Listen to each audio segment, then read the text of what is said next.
નમસ્કાર દર્શક મિત્રો, આપ જોઈ રહ્યા છો વિક્રમ ન્યૂઝ। હવે જોઈએ અગત્યના સમાચાર। આજે શહેર ભાજપ પ્રમુખ માટે સેન્સ પ્રક્રિયા। શહેર ભાજપ કાર્યાલય ખાતે હાથ ધરાશે સેન્સ પ્રક્રિયા। પ્રદેશ નિરીક્ષકોની ટીમ સુરતમાં દાવેદારોની રજૂઆત સાંભળશે।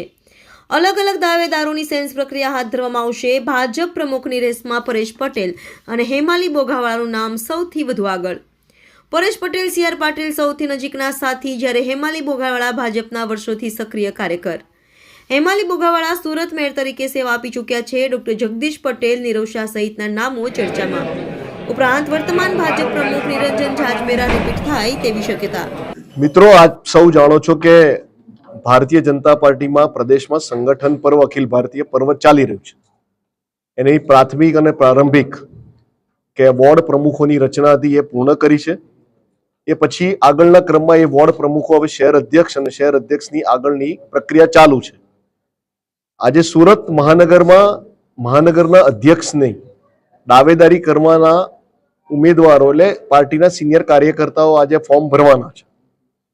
આ પ્રક્રિયા આખા પ્રાંતમાં એટલે આખા પ્રદેશમાં આજે સવારથી ચાલુ છે। 4મી તારીખે બધા જિલ્લા અને મહાનગરોમાં।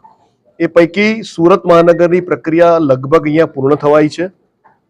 સવારે 9:30 આસપાસથી આ પ્રક્રિયા ચાલુ થઈ હતી। કાર્યકર્તાઓમાં ખૂબ ઉત્સાહ છે। ખૂબ સિનિયર કાર્યકર્તાઓ પણ અહીંયા આવ્યા છે, એમાં બહેનો પણ છે। આશરે લગભગ 65ની સંખ્યા ઉમેદવારો એ દાવેદારી મહાનગરના અધ્યક્ષ તરીકે કરી છે। આ બધા જ મિત્રો જેમને દાવેદારી કરી છે, જેમના ફોર્મ છે, એમની બપોર પછી સ્ક્રુટિની થઈ સાંજે આ જ મહાનગરમાં સંકલન થશે અને એનો એક રિપોર્ટ બનાવી અમે સૌ 4 મારી સાથે પ્રદેશમાંથી કુલદીપભાઈ સોલંકી કે જેઓ પંચમહાલ જિલ્લાના મહામંત્રી છે પાર્ટીના, સુરત મહાનગરના જ પંકજભાઈ અને રમેશભાઈ ઉકાણી પણ મારા સાથી, અમે આખી પ્રક્રિયામાં જોડે રહ્યા છે। એટલે પ્રમુખની દાવેદારીના ફોર્મની પ્રક્રિયા લગભગ ભરવાની હવે પૂર્ણ થઈ ગઈ છે।